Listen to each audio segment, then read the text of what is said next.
అందరికీ నమస్కారం. శ్రీమద్ భగవద్గీత ఆధ్యాత్మిక రహస్యాలు అనే శీర్షికలో శ్రీ త్రినాథ్ గారు ధారావాహిక ప్రసంగం చేస్తున్నారు. వారి ధారావాహిక ప్రసంగంలో ఈరోజు 647వ ప్రసంగం చేస్తున్నారు. శ్రీ త్రినాథ్ గారికి స్వాగతం. నమస్కారం అండి. ఓం శాంతి.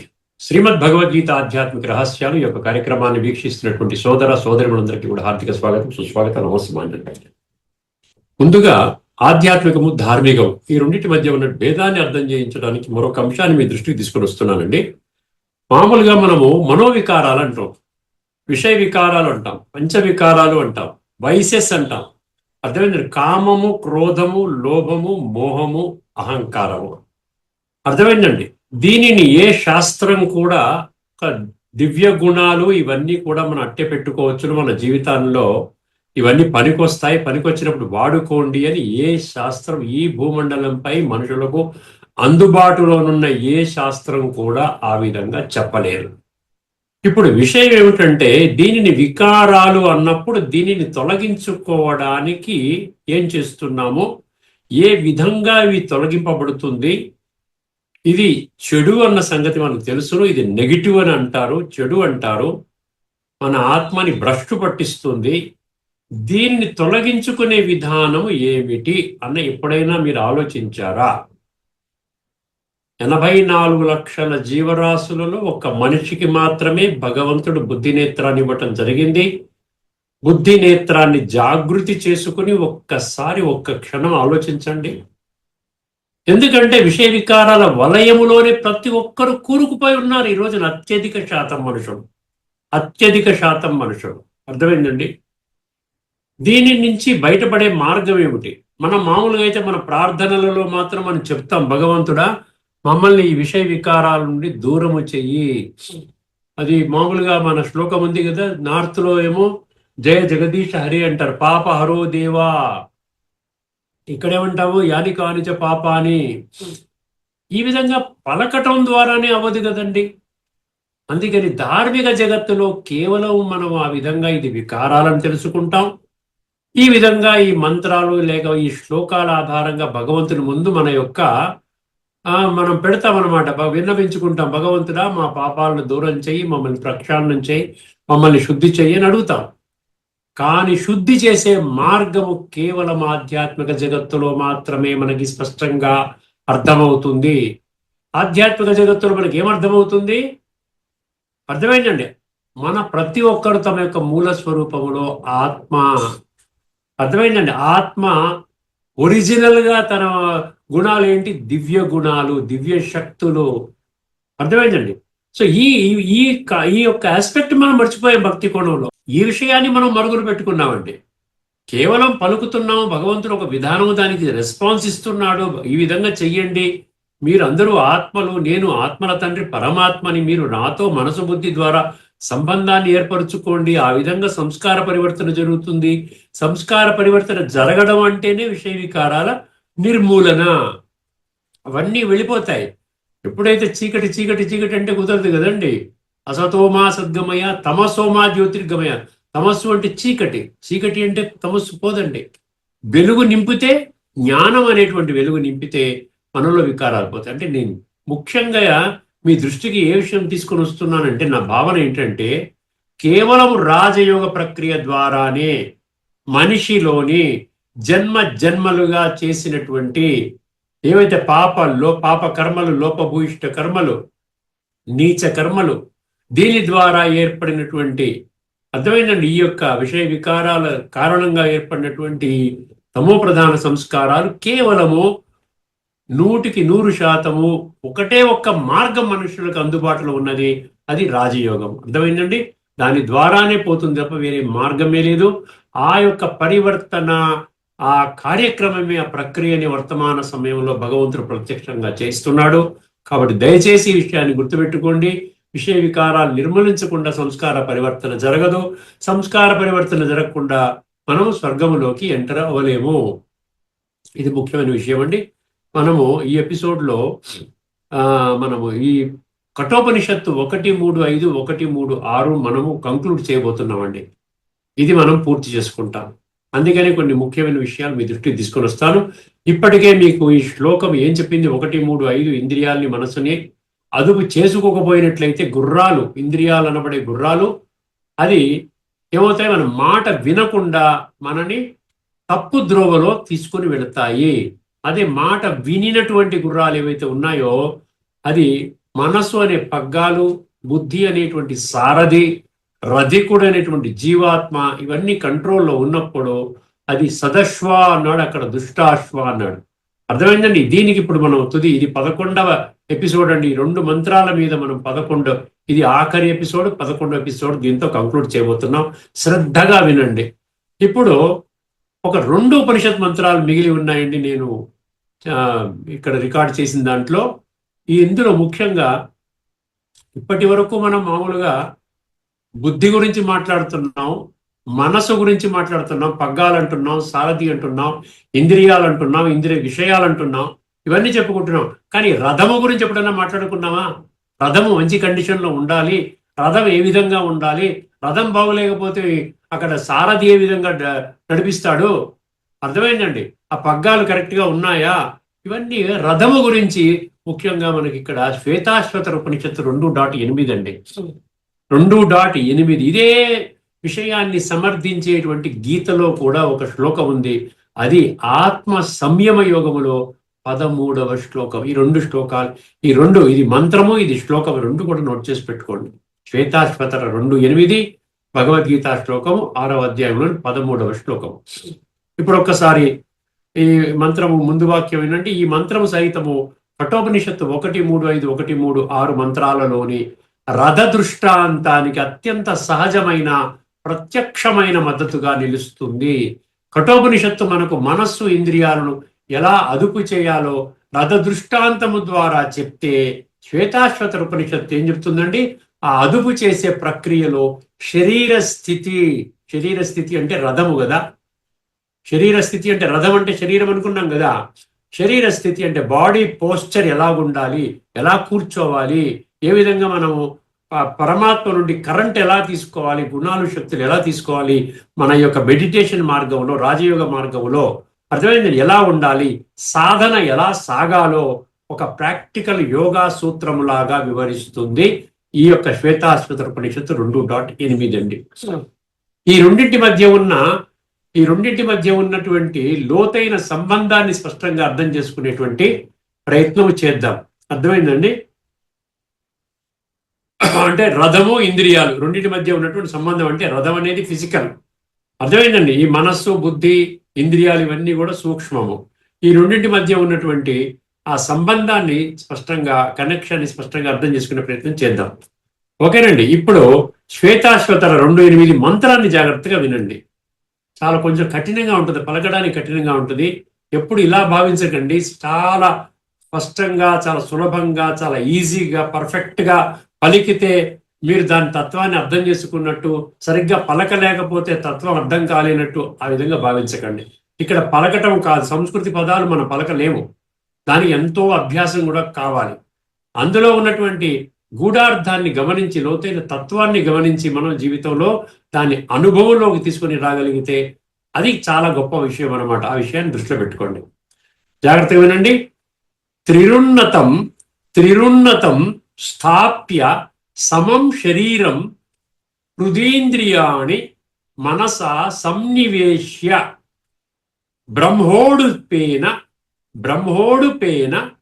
ప్రతరేత విద్వాన్ శ్రోతాంసి సర్వాణి భయావహాని.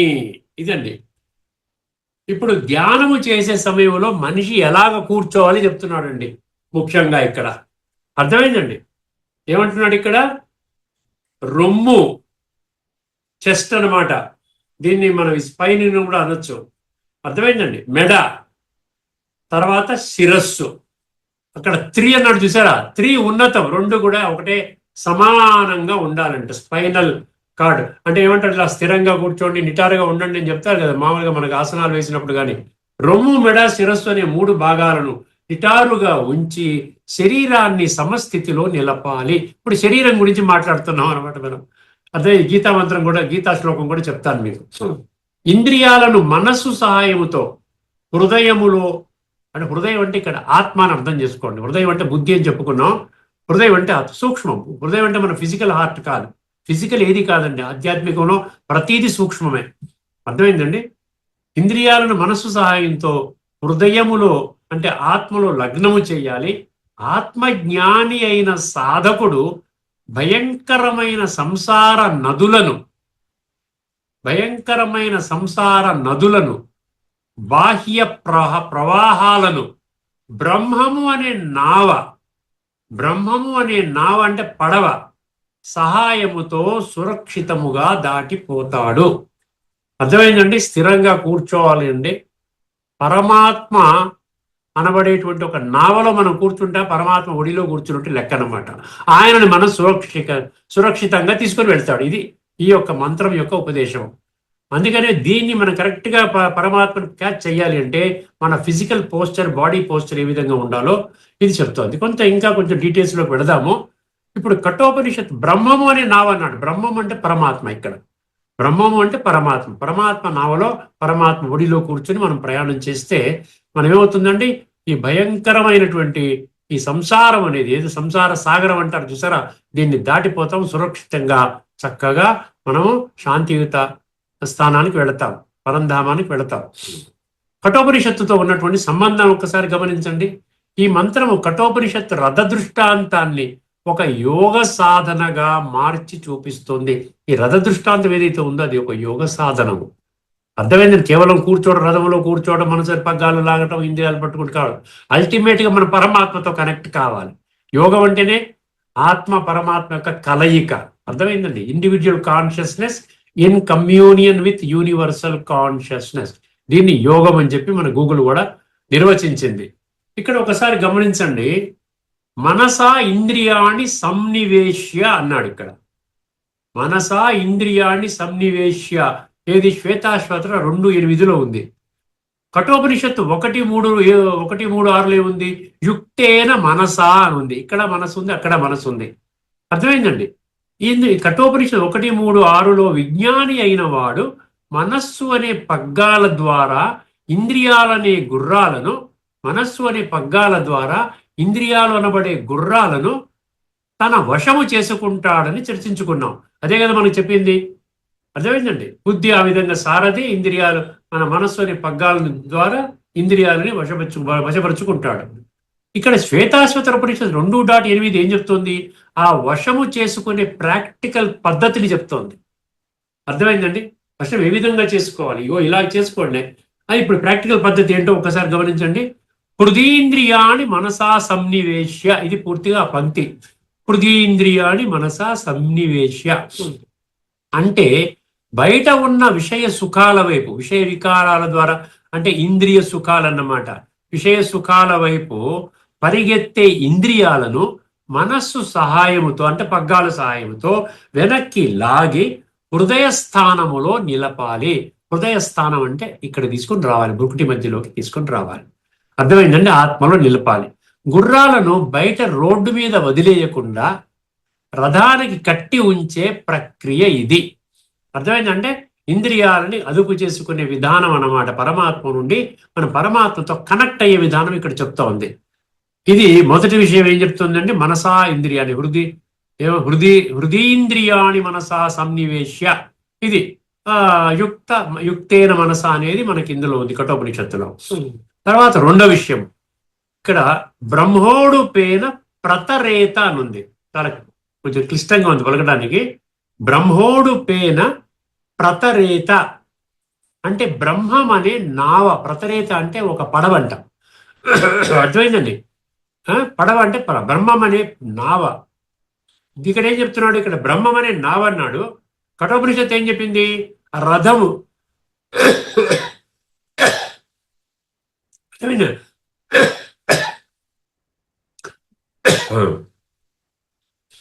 బ్రహ్మోడు పేన ప్రతరేత, బ్రహ్మం అనే నావ, రథము యొక్క గమ్యము. రథము యొక్క గమ్యం అంటే ఏంటి? నావ ఒడ్డును దాటటం, తీరానికి వచ్చేయటం అన్నమాట. ఆ విధంగా వస్తే రథము యొక్క గమ్యము. అక్కడేమో రథము, ఇక్కడ నావ అన్నాడు. అంతే, రెండు కూడా ఒకటే. ఇక్కడ నావ ఒడ్డుకు వెళ్ళాలి, రథము కూడా మనని సరైనటువంటి మార్గంలో తీసుకుని వెళ్ళాలి. కఠోపనిషత్తులో జీవన ప్రయాణాన్ని రథముతో పోల్చారు. కఠోపనిషత్తు రథం. ఇప్పటిదాకా ఎన్నో ఎపిసోడ్స్ మనం చర్చించుకున్నాం, చాలా సుదీర్ఘంగా చర్చించుకున్నాం. ఈ రథము సంసార చక్రాన్ని దాటి పరమ పదము చేరాలి, అంతే కదండి. సంసార చక్రం ఈ విషయ వికారాల వలయం నుంచి బయటకు వచ్చేసి మనం ఏం చేయాలి? చక్కగా ఆత్మని సంస్కరించుకొని కుళ్ళుని కడుక్కొని కరెక్ట్ గా పరంధామానికి వెళ్ళడానికి సిద్ధంగా ఉండాలి. దాన్ని మోక్షం అంటారు, ముక్తి అంటారు. అక్కడ నుండి మనం శ్రేష్టమైనటువంటి జన్మలు అతి త్వరలో స్థాపన కాబడేటువంటి స్వర్గం అనేటువంటి సత్యత్రేతాయుగంలో తీసుకుంటాం.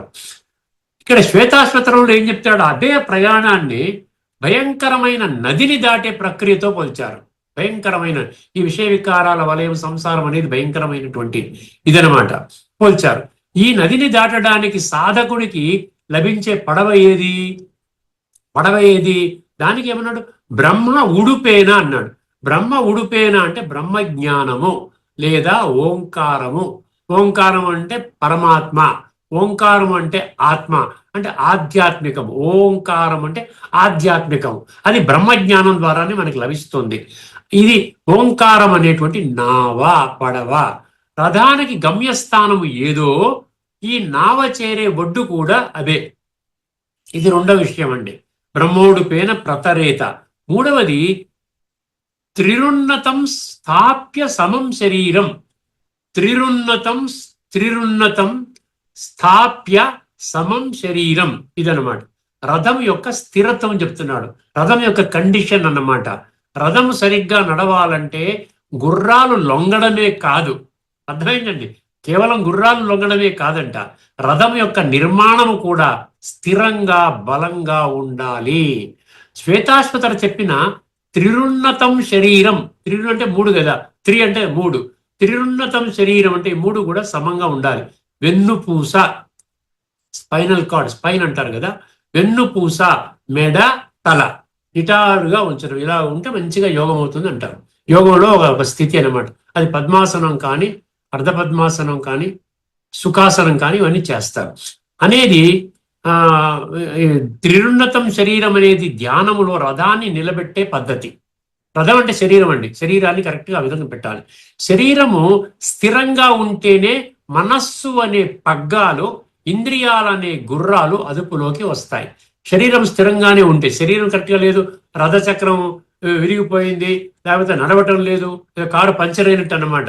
సో ఆ విధంగా కాదు, శరీరం స్థిరంగా ఉంటేనే మనస్సు అనే పగ్గాలు, ఇంద్రియాలనే గుర్రాలు అదుపులోకి వస్తాయి. కఠోపనిషత్తు రథ దృష్టాంతము ద్వారా ఇంద్రియ నిగ్రహం యొక్క అవసరాన్ని చెప్తే, కఠోపనిషత్తు రథ దృష్టాంతం ద్వారా ఇంద్రియ నిగ్రహం యొక్క ఆ విషయాన్ని, అవసరాన్ని చెప్తే, శ్వేతాశ్వతర 2.8 ఏం చెప్తుందంటే, ధ్యానములో స్థిరంగా కూర్చొని ఆ ఇంద్రియ గుర్రాలను హృదయములో ఎలా కట్టిపడివేయాలో, హృదయంలో అంటే పరమాత్మ, ఆత్మ అనుకున్నాం కదా, అంటే ఆధ్యాత్మికంగా ఎలా తీసుకుని రావాలో చూపే ప్రాక్టికల్ యోగ శాస్త్రాన్ని వివరిస్తుంది. కాబట్టి ఈ మంత్రము కఠోపనిషత్తు సాధనకు అద్భుతమైనటువంటి గైడ్. అంటే ఇక్కడ ముందుకు వెళతామన్నమాట. ఇక్కడ పరమాత్మతో కనెక్షన్ అనేది కఠోపనిషత్తు చెప్పలేదు.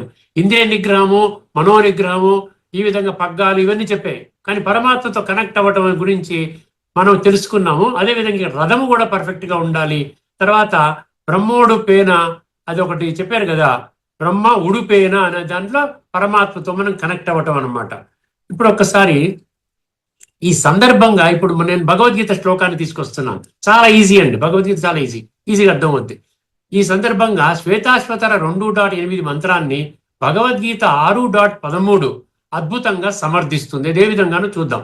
శ్వేతాశ్వతర 2.8లో చెప్పబడిన యోగ సాధన పద్ధతినే భగవంతుడు 6వ అధ్యాయం 13వ శ్లోకం, 6వ అధ్యాయమే యోగము ధ్యానం అండి. అర్థమైంది? ఆత్మ సంయమ యోగం అంటే ఎలాగ మెడిటేషన్ చేయాలి, అది ముఖ్యంగా అన్ని శ్లోకాలు మీరు చదివితే మీకు అర్థమవుతుంది. అక్కడ యోగం పరమాత్మతో కనెక్ట్ అయ్యే విధానమే చెప్తుంది. 6:13లో మరింత స్పష్టమైన, సులభమైన ప్రాక్టికల్ గైడ్ లైన్, అంటే ప్రాక్టికల్ ఇన్స్ట్రక్షన్ రూపంలో భగవంతుడు మనకి ఆ శ్లోకం ద్వారా అందించడం జరిగింది. ఈ రెండింటి మధ్య ఉన్న అద్భుతమైన పోలికలను చూస్తే మనకు ఆశ్చర్యం కలుగుతుంది. అర్థం చేసుకునే ప్రయత్నం చేద్దాము. 6వ అధ్యాయం 13వ శ్లోకంలో ముందు శ్లోకాన్ని వినండి. సమం కాయ శిరోగ్రీవం ధారయన్న అచలం స్థిరం సంప్రేక్ష్య, అర్థమైందండి, సంప్రేక్ష్య నాసికాగ్రం స్వం దిశస్థ అనవలోకయన్. ఇది శ్లోకం అండి. అదే ఇప్పుడు ఒకసారి చూస్తే ఈ శ్లోకం దీని మీనింగ్ అర్థం చేసుకుందాం. ధ్యానము చేసే సాధకుడు తన కాయ సమం కాయ శిరో గ్రీవం అన్నాడు. మూడు సమానంగా ఉండాలంటే, కాయ అంటే శరీరం అండి, శిరు అంటే శిరస్సు, అర్థమైందండి, గ్రీవం అంటే మెడ. సో ఈ శిరస్సు మెడ మొత్తం హోల్ బాడీ అంతా కూడా ఇలా స్ట్రైట్ గా ఉండాలి. నిద్రపోయినట్టు కూడా ఉండకూడదు, మెడ వంచి ఇట్లా ఉండకూడదు. అంటే అప్పుడు ఎక్కువసేపు మనం యోగం చేయడానికి వీలు ఉండదు. కరెక్ట్. అందుకనే ఏం చెప్తున్నాడు ఇక్కడ, కాయ అంటే శరీరము, శిరు అంటే తల, గ్రీవం అంటే మెడ, సమం అంటే ఈ మూడింటిని తిన్నగా నిటారుగా. తర్వాత ఏమన్నాడు, అచలం అన్నాడు, ధారయన్న అచలం స్థిర అన్నాడు, అచలం స్థిర అన్నాడు. అంటే ఏంటి, అచలం అంటే కదలకుండా స్థిరంగా ఉంచాలి. కళ్ళు అటు ఇటు తిప్పకుండా కేవలం తన నాసికాగ్రాన్ని, ముక్కు కొనను. అందుకని ఈ రెండు కళ్ళు మనం పరమాత్మని చూడలేవండి. రెండు కళ్ళు దింపండి కిందకి, ఇక్కడ తీసుకొచ్చేయండి. నాసికాగ్రం అర్థమైంది, ముక్కు కొనను చూస్తున్నట్టుగా ఏకాగ్రత నిలపాలి. ఇప్పుడు ఒక్కసారి రెండింటి మధ్య ఉన్నటువంటి భేదం అర్థం చేసుకోగలిగితే, శ్వేతాశ్వతర 2:8, గీత 6:13 మధ్య అచ్చుగుద్దినట్లు పోలికలు. ఈ రెండు గ్రంథాలు ధ్యాన సాధనలో కూర్చునే శారీరక స్థితి, ఫిజికల్ పోస్చర్ గురించి ఒక మాటను చెప్తున్నాయి. ఒకే మాట. అక్కడ 3 చెప్పాడు సమానంగా ఉండాలి, ఇక్కడ 3 చెప్పాడు సమానంగా ఉండాలి. త్రిరున్నతం అక్కడంటే ఇక్కడ కాయ శిరో గ్రీవం అన్నాడు. శ్వేతాశ్వతర 2:8లో త్రిరున్నతం స్థాప్య సమం శరీరం అన్నాడు. అంటే శరీరములో 3 భాగాలను, అంటే వెన్నుపూస, మెడ, తల నిటారుగా ఉంచాలి. 6:13లో భగవంతుడు అదే 3 భాగాలను పేరున ప్రస్తావిస్తూ సమం కాయ శిరో గ్రీవం అన్నాడు. అంటే అదే చెప్పాను కదా, వెన్నుపూస, తల, మెడ వీటిని తిన్నగా ఉంచమన్నారు. తర్వాత రెండోది ఏంటి, బాహ్య దృష్టిని నిరోధించడం. బాహ్య దృష్టిని నిరోధించమని చెప్పాడు. బాహ్య దృష్టిని నిరోధించడం స్వం దిశశ్చ అనవలోకయన్, అటు ఇటు చూడొద్దు అంటున్నాడు. ఒకటే ఫోకస్, 2 కళ్ళని ఇక్కడ నాసికాగ్రం మీద పెట్టుకొని, అర్థమైందండి, అక్కడ బాహ్య దీన్ని విడిచిపెట్టమని చెప్పాడు. బాహ్య దృష్టిని నిరోధించడం, రెస్ట్రిక్టింగ్ విజువల్ డిస్ట్రాక్షన్స్. అర్థమైందండి. ఇక్కడ శ్వేతాశ్వతంలో ఏమన్నాడు, శ్రోతాంసి సర్వాణి భయావహాని అన్నాడు. శ్రోతాంసి సర్వాణి భయావహాని అంటే బాహ్య ప్రపంచం అనే భయంకర ప్రవాహాలను దాటాలి అన్నాడు. ఇక్కడ బయట విషయాలను మనల్ని ముంచేయకూడదంటే కంటి చూపు అదుపులో ఉండాలి అన్నాడు. గీత 6:13 ఏం చెప్తుంది, దానికి ప్రాక్టికల్ పద్ధతి చెప్తూ దిశశ్చ అనవలోకయన్ అన్నాడు. అంటే దిక్కులు చూడకుండా చూపుని నాసికాగ్రంపై నిలపమన్నాడు. చూపు అటు ఇటు తిరిగితే మనస్సు అనే పగ్గాలు చేజారిపోతాయి. రథము సరిగ్గా నడవాలంటే మనస్సు అనే పగ్గాల ద్వారా ఇంద్రియ గుర్రాలను అదుపు చేయాలి. రథము సరిగ్గా నడవాలంటే మనస్సు అనే పగ్గాల ద్వారా ఇంద్రియ గుర్రాలను అదుపు చేయాలి. ఈ విధముగా శ్వేతాశ్వతర 2:8లో చెప్పబడిన యోగ సూత్రానికి భగవద్గీత 6:13 ప్రాక్టికల్ కామెంటరీ, ఆచరణాత్మక వివరణ లాంటిది అన్నాడు. చూసారా, ఇదన్నమాట. రెండింటికి సరిపోతుంది. శరీరాన్ని ఏ విధంగా పెట్టుకోవాలి, అక్కడెక్కడ దిక్కులు చూడకూడదు, పరమాత్మ ఫోకస్ చేయాలి. అదే విషయాన్ని శ్వేతాశ్వతర 2:8 ఈ ఉన్నటువంటి విషయాన్ని 6:13 సమర్థిస్తోంది. ఇప్పుడు ఆఖరిగా మరొక మంత్రం చెప్పి ముగిస్తానండి. ముండకోపనిషత్తు 3.2.4. ఇది కూడా ముఖ్యమైనటువంటి మంత్రం. నాయమాత్మ బలహీనేన లభ్యో నచ ప్రమాదాత్ తపసో వ్యాపలింగా ఏతైరుపాయైర్యతే యస్తు విద్వాన్ తస్యైష ఆత్మ విశతే బ్రహ్మధామ. ఇది మంత్రం అండి. ఈ ఆత్మ బలహీనునికి చూడు, జాగ్రత్త వినండి. ఈ ఆత్మ ఎవరికి దొరకదంట, బలహీనునికి, అజాగ్రత్తగా ఉన్నవానికి, కేవలం బాహ్య తపస్సు చేసేవానికి లభించదు. కానీ సరి అయిన సాధనలతో ప్రయత్నించే జ్ఞానవంతునికి ఆత్మ సాక్షాత్కారము లభిస్తుంది. దీని ఏది అర్థం అండి, ముండకోపనిషత్తు 3.2.4 అర్థమైందండి. ఇప్పుడు కఠోపనిషత్తుతో ఎలాగా మనకి కనెక్ట్ అవుతుంది చూడండి. కఠోపనిషత్తు 1:3-5లో అయుక్త మనస్సు అన్నాడు. అజాగ్రత్త వలన ఇంద్రియాలు దుష్టాశ్వాల వలె అదుపు తప్పుతాయి. కఠోపనిషత్తు 1:3-6లో విజ్ఞానం అన్నాడు. నియంత్రిత మనస్సు కలవాడు ఇంద్రియాలను వశములో ఉంచి గమ్యాన్ని చేరుతాడు అని అన్నాడు. ఇప్పుడు ముండకోపనిషత్తు 3:2-4 ఏం చెప్తోంది? ఇది కూడా ప్రమాదరహితమైన ప్రమాదరహితమైన జాగ్రత్త, ఆత్మబలము, జ్ఞాన సహిత సాధన ద్వారానే ఆత్మ సాక్షాత్కారము సాధ్యము అని బోధిస్తుంది. ఇక్కడతో నేను ముగిస్తున్నానండి. ఇప్పుడు ముగింపు సారాంశం ఒక్కసారి ఇప్పటిదాకా 11 ఎపిసోడ్స్ ఈ ఎపిసోడ్తో కలుపుకొని గత 10 ఎపిసోడ్స్ ఈ ఎపిసోడ్లో ఉన్నటువంటి సారాంశాన్ని 4 ముక్కల్లో మీకు స్పష్టం చేస్తాను. దాంతో ఈ యొక్క చర్చ మనం ముగించుకుందామండి. చాలా జాగ్రత్తగా వినండి. ఇది చాలా ముఖ్యంగా ఈ యొక్క సమరీ జాగ్రత్తగా సమరైజ్ వినండి. కఠోపనిషత్తు 1:3-5, 1:3-6 ఈ మంత్రాల ద్వారా యమధర్మరాజు నచికేతుడికి మానవ జీవితంలోని అత్యంత గంభీరమైన ఆధ్యాత్మిక సత్యాన్ని వెల్లడిస్తున్నాడు. మనిషి యొక్క ఉన్నతి లేదా పతనము బాహ్య పరిస్థితుల వల్ల కాదు, అతని బుద్ధి, మనస్సు, ఇంద్రియాల స్థితి వల్లనే నిర్ణయించబడుతుంది. అర్థమైంది కదండి? వివేకరహితమైన బుద్ధి మరియు అదుపులేని మనస్సు కలిగిన వ్యక్తి యొక్క ఇంద్రియాలు దుష్టాశ్వాల వలె ప్రవర్తించి అతన్ని కామ, క్రోధ, లోభ, మోహ, అహంకారము అనబడే పంచవికారాల వైపు లాగి బంధనములో పడివేస్తాయి. కానీ వివేకవంతమైన బుద్ధి, పరమాత్మాభిముఖమైన మనస్సు కలిగిన సాధకుని ఇంద్రియాలు సదశ్వాల వలె వశములో ఉండి అతన్ని శ్రేయో మార్గములో నడిపించి ఉన్నత ఆధ్యాత్మిక స్థితికి చేర్చుతాయి. ఈ 2 మంత్రాలు వాటికి మద్దతుగా మనం పరిశీలించిన గీతా శ్లోకాలు మరియు ఉపనిషత్ మంత్రాలన్నీ కలిపి చెప్పే సందేశం ఒక్కటి. ఏమిటంటే ఆ సందేశము ఇంద్రియాలను బలవంతముగా అణిచివేయడము కాదు, వాటి వెనుక ఉన్న విషయాసక్తి, దేహాభిమానము, వికార రూప ఇంధనాన్ని తొలగించి అభ్యాసము, వైరాగ్యము మరియు పరమాత్మ స్మృతి ద్వారా మనస్సును శుద్ధి చేయాలి. ఆఖరి మహావాక్యం అండి. ఇంకా లోతుగా చూస్తే ఈ మంత్రాలు కేవలము ఇంద్రియ నిగ్రహాన్ని మాత్రమే బోధించటము లేదు, మానవ వ్యక్తిత్వ నిర్మాణం వెనుక ఉన్న సంపూర్ణ ఆధ్యాత్మిక శాస్త్రాన్ని వెల్లడిస్తున్నాయి. మనస్సు ఎటువైపు ప్రవహిస్తుందో జీవితం కూడా అటువైపే వెళుతుంది. చూసారా, మనస్సు ఎటువైపు ప్రవహిస్తుందో జీవితం కూడా అటువైపే సాగుతుంది. అందుకే ఉపనిషత్తులు, గీత మరియు యోగా శాస్త్రము అన్ని మనస్సు శుద్ధినే ఆధ్యాత్మిక పురోగతికి మూలాధారముగా ప్రకటిస్తున్నాయి. చిత్తములో ఏ ఆలోచనలు నిలుస్తాయో మనిషి క్రమంగా అదే స్వరూపాన్ని ధరిస్తాడు.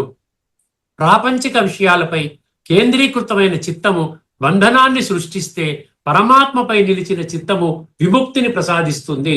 అందువలన నిజమైన యుద్ధము బాహ్య ప్రపంచముతో కాదు, అంతరంగములో ఉన్న చంచలత్వము, ఆసక్తులు, వికారాలు మరియు దేహాభిమానముతోనే. ఈ అంతర్ముఖ యుద్ధములో విజయం సాధించిన వాడే నిజమైన వీరుడు, నిజమైన యోగి, నిజమైన జ్ఞాని. అంతిమముగా బుద్ధి సారథిగా, మనస్సు పగ్గాలుగా, ఇంద్రియాలు వశమైన గుర్రాలుగా మారి పరమాత్మ స్మృతి అనే దివ్య మార్గములో నడిచినప్పుడు జీవాత్మ తన అసలైన శాంతి, పవిత్రత, ఆనంద స్వరూపాన్ని అనుభవిస్తుంది. అప్పుడు సంసారములోని రాగద్వేషాలు, భయాలు, వికారాలు క్రమంగా క్షీణించి జీవితము ఒక అశాంత ప్రయాణము నుండి దివ్య యాత్రగా మారుతుంది. సంక్షిప్తంగా చెప్పాలంటే ఇంద్రియాలకు దాసుడైన వాడు బంధనాన్ని పొందుతాడు, ఇంద్రియాలను వశపరుచుకున్నవాడు విముక్తిని పొందుతాడు. మనస్సును జయించడం ద్వారానే జీవితము జయించబడుతుంది. పరమాత్మ స్మృతి ద్వారా మనస్సును జయించిన వాడే పరమ గతిని పొందుతాడు. మనస్సును జయించడం ద్వారానే జీవితం జయించబడుతుంది. పరమాత్మ స్మృతి ద్వారా మనస్సును జయించిన వాడే పరమ గతిని పొందుతాడు అనే శాశ్వత సత్యమే కఠోపనిషత్తు 1:3-5, 1:3-6 మంత్రాల ద్వారా పరమ సందేశము. ఇక్కడితో మన చర్చను ముగిద్దామండి. తదుపరి ఎపిసోడ్లో ఒక అద్భుతమైనటువంటి గీతా శ్లోకము, అందులో లోతైన తత్వాన్ని చర్చించుకుందాము. అంతవరకు సెలవు. అందరికీ నమస్కారం. లోకా సమస్తా సుఖినో భవంతు. ఓం శాంతి.